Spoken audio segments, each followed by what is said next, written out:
Michael Charlton, great to have you with us. This is an interview, not a TV quiz, but I'd like to start with a short quick-fire round.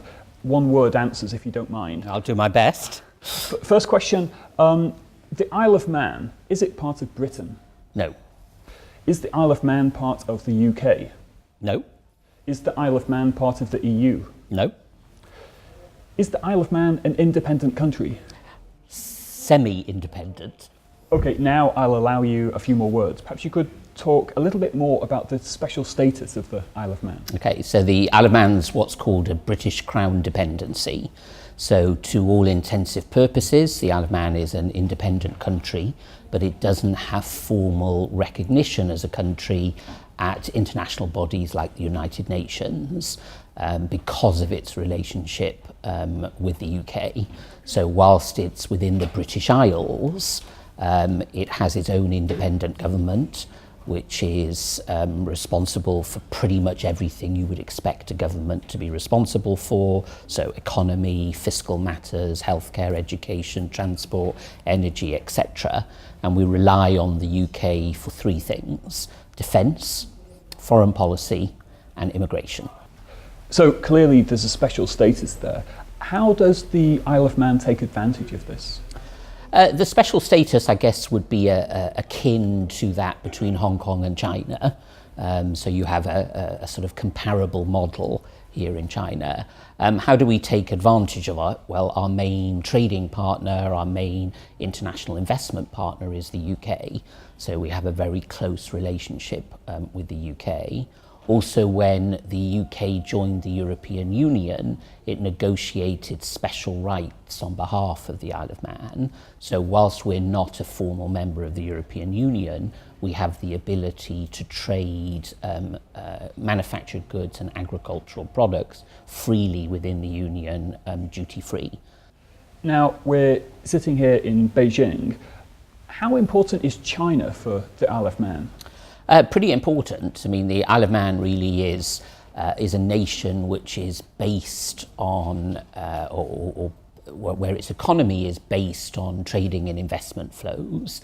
And obviously China is the second largest economy in the world, soon to become the largest economy in the world, and one which is maturing, where Chinese companies are going global, internationalizing. The biggest challenge we have in China is the fact that no one's ever heard of the Isle of Man.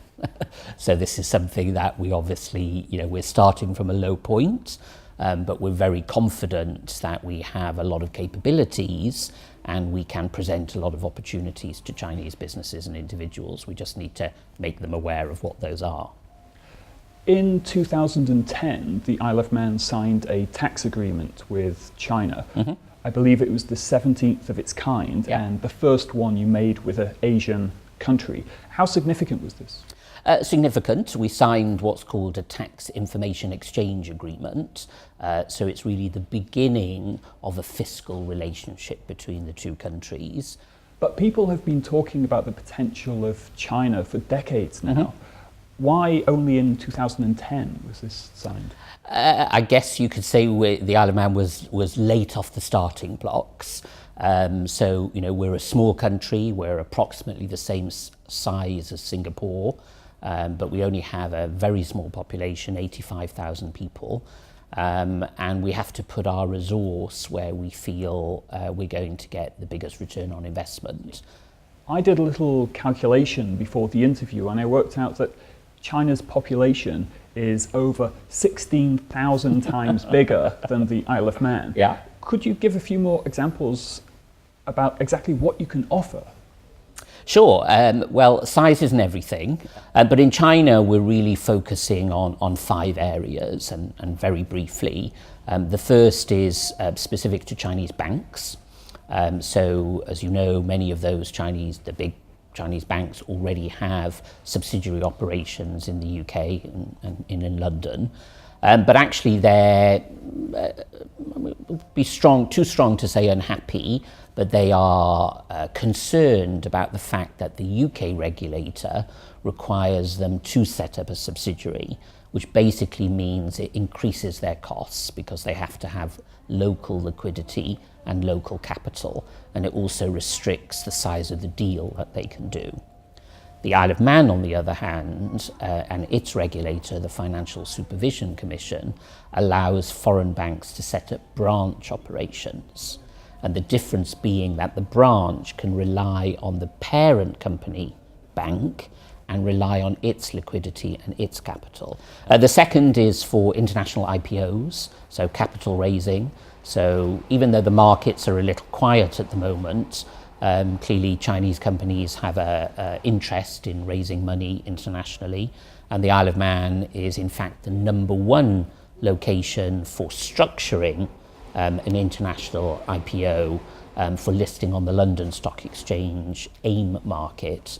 But you can also use an Isle of Man structure to list in Hong Kong, in Singapore, in New York, NASDAQ, etc. Thirdly would be Chinese companies who are exporting to the UK and Europe. By setting up a trading company in the Isle of Man, you can get two significant benefits. One is in relation to the processing of your customs and VAT processing, and that's really a cash flow advantage for a business. But equally, any profits arising on the sale of those goods within the European Union would again be taxed at 0%. The fourth is in relation to international property. So many Chinese companies, and indeed many Chinese individuals, are acquiring commercial property, particularly in London and the UK at the moment. And again, the Isle of Man has a unique set of benefits which can again give you both cash flow benefits and taxation benefits both now and in the future by using a structure in the Isle of Man to acquire the assets in the UK. And finally, unlike many offshore islands which are very small, we can actually accommodate Chinese businesses who physically want to set up an operation. Now, over the last 10 years, the economy in the Isle of Man has been doing amazing, 6% annual GDP growth, while lots of the rest of Europe is on its knees. What's the secret to your success? I think diversity in the economy is one area. So as I said, we have this split of around about 50% financial and professional services related economic activity. Another interesting point that constitutionally the Isle of Man has to deliver a balanced budget. So it either has to break even or make a surplus. It can't run a deficit budget. And of course, most European economies have had significant borrowings, significant deficits.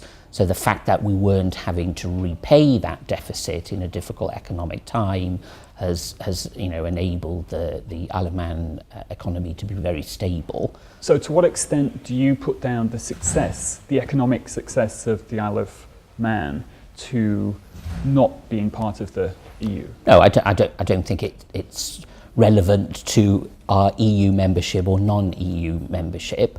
It's more about the strategic direction which the Isle of Man government and the business community have taken in terms of growing the Isle of Man economy, relevant to our own unique circumstances.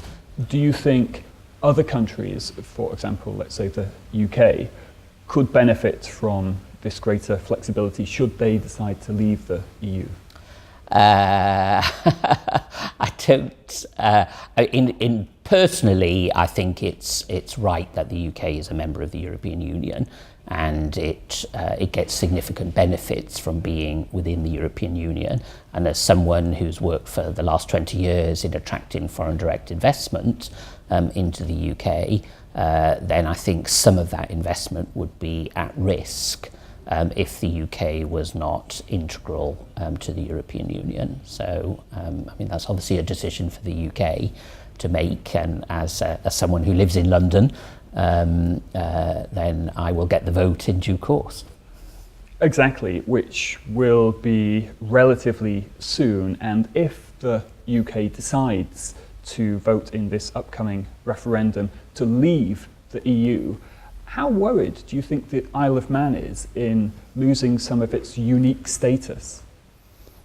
I I'm not sure whether the Isle of Man government has yet given that due consideration. So that's something that, you know, as the debate continues, we will look at closely. Michael Charlton, it's been a pleasure. Thank you.